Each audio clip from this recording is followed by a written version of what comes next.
देव से कब तक झूठ बोलोगे उससे कि मैं मर चुकी हूँ? राणा सा, आप सुन रहे हो ना? पापा। बेटा बिल्कुल भी ध्यान मत दो और आंख बंद करके सो जाओ। पर पापा, मम्मी ये क्या बोल रही है? शांत रहो देव, कल सुबह मैं तुम्हें सब समझा दूंगा, पर अभी के लिए चुपचाप आंखें बंद करो और सो जाओ। तो देव अपने पापा के कंधे पर सर रखकर सो गया और जब सुबह हुई तो राणा सा देव को आवाज लगाते हुए बोले, देव उठ जाओ, सुबह हो गई है। हाँ, सुबह हो गई तो मम्मी से मिल सकते हैं ना अब? आओ मेरे साथ, तुम्हें तुम्हारी मम्मी से मिलाता हूँ। लेकिन जैसे ही दोनों कमरे के बाहर आए वहां कोई नहीं था। हाँ, मम्मी कहाँ गई? मैंने कहा था ना कि वो तुम्हारी मम्मी नहीं थी। पापा, वो मम्मी जैसे ही बात कर रही थी। बेटा मैंने समझाया था ना तुम्हें, पर्दे लगाने के पीछे की सबसे बड़ी वजह यही है कि हम उन्हें देख ना पाए, उनकी बातों में ना आ पाए, जैसे कल तुम आ गए। पर वो बोल रही थी कि वो मरी नहीं है, जिंदा है। अगर वो मर गई है तो यहाँ कैसे आ गई? एक काम करो, मेरे साथ आओ। हाँ, कहाँ पापा? बस चलो मेरे साथ, तुम्हें कुछ दिखाना है। तो उसके बाद वो दोनों गांव के लगभग बाहर चले आए और वहां पहुंचते ही देव बोला, पापा, हम लोग यहाँ क्यों चले आए? बताता हूँ, पर पहले आस-पास देखकर ये बताओ कि यहाँ क्या दिख रहा है तुम्हें? यहाँ तो कुछ भी नहीं है। आसपास बहुत सारे पेड़ हैं।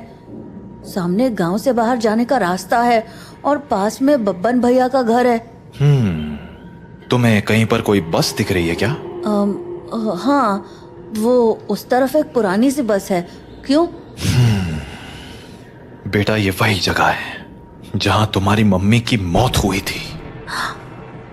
हाँ, उस दिन हमें शहर से लौटने में देरी हो गई थी और गांव पहुंचते पहुंचते सुबह के 4 बज गए। सूरज निकलने में थोड़ा वक्त था तो गांव के सभी घरों की खिड़की दरवाजे बंद ही थे, इसीलिए सुबह होने तक हमारे पास झाड़ियों में छिपे रहने के अलावा कोई चारा नहीं था। हम लोग एक झाड़ के पीछे छिपे ही थे कि मैंने तुम्हारी मम्मी की एक आवाज सुनी। नंदिनी, क्या हुआ? राणा सा, उन्होंने हमें देख लिया है, हमें कहीं और जाना पड़ेगा। हाँ, पर कहाँ? आसपास कोई घर है? घर तो है, पर मुझे नहीं लगता कि अभी कोई दरवाजा खुलेगा। तो अब क्या करें? वहाँ एक पुरानी सी बस है, हम उसमें जाकर छिप सकते हैं। हाँ ठीक है, चलो। तो हम दोनों फटाफट उस बस के पास पहुंच गए, पर फिर क्या हुआ? मैं तो बस के अंदर चला गया, पर तुम्हारी मम्मी मेरे पीछे नहीं आ पाई क्योंकि वो बाहर खड़े होकर किसी से बात करने लगी। क्या हुआ बेटा, क्यों रो रहे हो? आंटी, मुझे बहुत डर लग रहा है। मैं बाहर छूट गई हूँ। मेरा घर बहुत दूर है। अरे बेटा रो मत, एक काम करो, मेरे पास आओ, हम लोग इस बस में छिप जाएंगे, फिर वो लोग हमें नहीं ढूंढ पाएंगे। सच में आंटी, कोई नहीं ढूंढ पाएगा? हाँ पक्का, कोई नहीं ढूंढ पाएगा। आ जाओ। थैंक यू आंटी, पर मैंने तो आपको ढूंढ लिया। हाँ?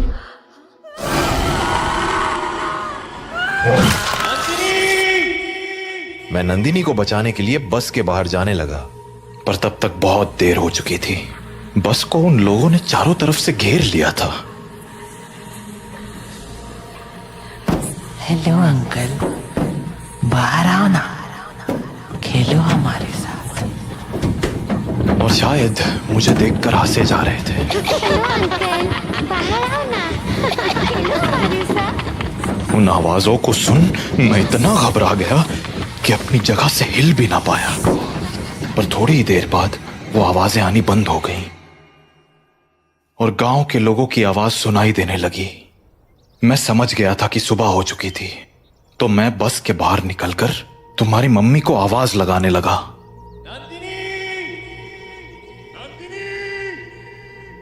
पर वहां अब कोई नहीं था।